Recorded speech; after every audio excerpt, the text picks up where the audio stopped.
दोस्तों, अगर आप भी एक यूट्यूबर हैं तो आपने नोट किया होगा कि जनवरी में जो आपकी अर्निंग्स हैं वो 50% तक या 50% के आसपास गिर चुकी हैं।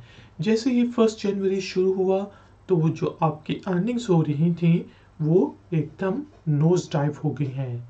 ऐसा क्यों होता है, इसके बारे में आज के वीडियो ट्यूटोरियल में हम बात करेंगे। तो बेसिकली अगर आप देखें तो नवंबर और दिसंबर का जो महीना था उसमें आपकी यूट्यूब की अर्निंग्स काफ़ी ज़्यादा हुई होंगी। उसकी वजह यह है कि नवंबर और दिसंबर का एक महीने ऐसे होते हैं जिसमें कंपनीज अपनी चीज़ों को ज़्यादा से ज़्यादा सेल करती हैं और उन चीज़ों को सेल करने के लिए वो मार्केटिंग करती हैं। मार्केटिंग करने के एक तरीका ऑनलाइन मार्केटिंग भी है और ऑनलाइन मार्केटिंग में सबसे पहले यूट्यूब और एडसेंस में जो आपके वेबसाइट्स के ऊपर एड्स चलते हैं वो है। तो बेसिकली ये जो नवंबर के एंड से शुरू होता है और दिसंबर के आखिर तक महीना चलता है, इसको हम फेस्टिव मंथ्स कहते हैं क्योंकि इसमें डिफरेंट त्यौहार आते हैं, डिफरेंट फंक्शंस आते हैं, क्रिसमस आता है, न्यू ईयर आता है। तो लोग गिफ्ट्स लेते हैं, ख़रीदते हैं और वो बेसिकली कैसे आजकल ख़रीदे जाते हैं ज़्यादातर गिफ्ट्स, ये जो ऑनलाइन एड्स चलते हैं और जब आप एज अ यूज़र उसके ऊपर क्लिक करते हैं तो जो क्रिएटर होता है उसको पैसे मिलते हैं।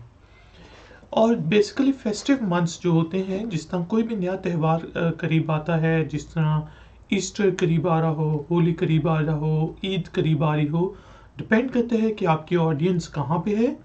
तो वहाँ पर फिर जो कंपनीज हैं वो ज़्यादा बिडिंग करती हैं ऐड चलाने के लिए। आजकल क्योंकि स्लो सीज़न है तो शायद एक ऐड के लिए कंपनी 10 सेंट पर ऐड देती हो, लेकिन उसने बिड की हो। लेकिन जैसे कोई त्यौहार करीब आता है, Mother's Day, Father's Day, Valentine's Day, तो फिर उस चीज़ से रिलेटेड जो कंपनीज हैं अपने जो प्रोडक्ट्स बना रही होती हैं, गिफ्ट्स बना रही होती हैं, तो वो ज़्यादा से ज़्यादा बेचने के लिए ज़्यादा से ज़्यादा बिडिंग करती हैं।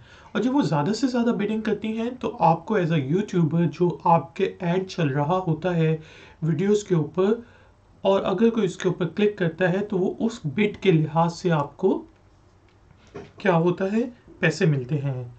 इसी तरह अगर आप ये भी देखें, अब हम आ जाते हैं कंज्यूमर साइड पे। कंज्यूमर भी उसी वक्त बाय करता है जब कोई त्यौहार करीब आ रहा हो, जब कोई फेस्टिव मंथ या फिर Valentine's Day, Mother's Day, Father's Day करीब आ रहा हो, तो फिर कंज्यूमर भी गिफ्ट्स लेके आगे आप अपने दोस्तों को, रिश्तेदारों को, गर्लफ्रेंड्स, बॉयफ्रेंड्स को देते हैं। तो आप भी उसी वक्त ख़रीदारी करेंगे जब कोई चीज़ इस तरह की करीब हो, और आपका जो रेशो होता है क्लिक करने का वीडियो के ऊपर वो ज़्यादा हो जाता है जब कोई त्यौहार करीब आ रहा हो।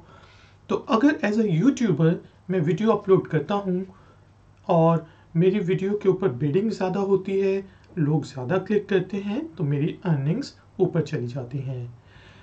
और जब स्लो सीज़न होता है तो उस वक्त बेसिकली कंपनीज कम बिड करती हैं क्योंकि कंपनीज का भी जो आपका सिस्टम होता है एग्जॉस्ट हो गया होता है, प्रोडक्ट्स उनने बेच लिए होते हैं ज़्यादा से ज़्यादा, फिर थोड़ा सा रेस्ट पीरियड आता है।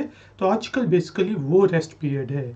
इसमें बेसिकली जो कंपनीज इश्तिहार चला रही हैं यूट्यूब के ऊपर, बिड करके दे रही हैं, तो वो थोड़ा नीचे है।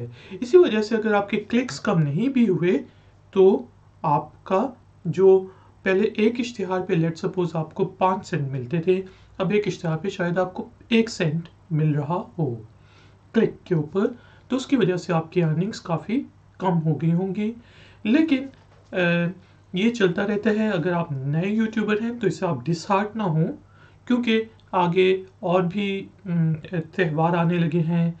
जिस तरह वैलेंटाइंस डे आ रहा है तो आप देखेंगे कि अगले 2-3 हफ्ते में आपकी अर्निंग्स फिर से एट पार आ जाएंगी, क्योंकि लोगों ने गिफ्ट्स खरीदने हैं, कंपनीज ने प्रोडक्ट्स बेचने हैं, बिडिंग ज़्यादा हो जाएगी।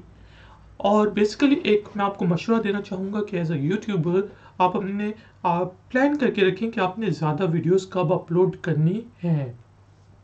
और हाई सीज़न कौन सा होता है, जब आपकी वीडियोस के ऊपर ज़्यादा क्लिक्स हों और ज़्यादा बिडिंग इश्तिहारों की हों और आपको ज़्यादा से ज़्यादा पैसे मिलें।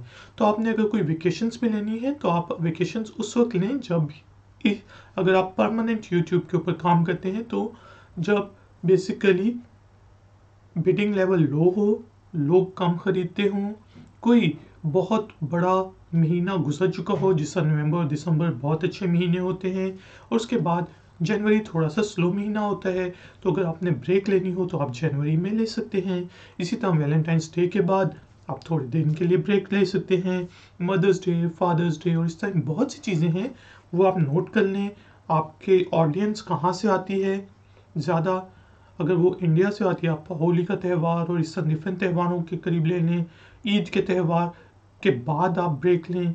अगर आपकी ऑडियंस मतलब पाकिस्तान से आती है या डिफरेंट मुल्कों से आती है तो वही ईद के त्यौहार के बाद आप बेसिकली ब्रेक ले सकते हैं। तो ये चीज़ें थोड़ी बहुत प्लान करके आप अपने ब्रेक्स भी ले सकते हैं और आप अपने मोटिवेशन लेवल को भी अप रख सकते हैं। उम्मीद है आपको ये वीडियो पसंद आई होगी। प्लीज़ लाइक का बटन ज़रूर प्रेस करें। मिलेंगे एक और नए ट्यूटोरियल में। Until then, take care, keep learning, keep enjoying. Good day.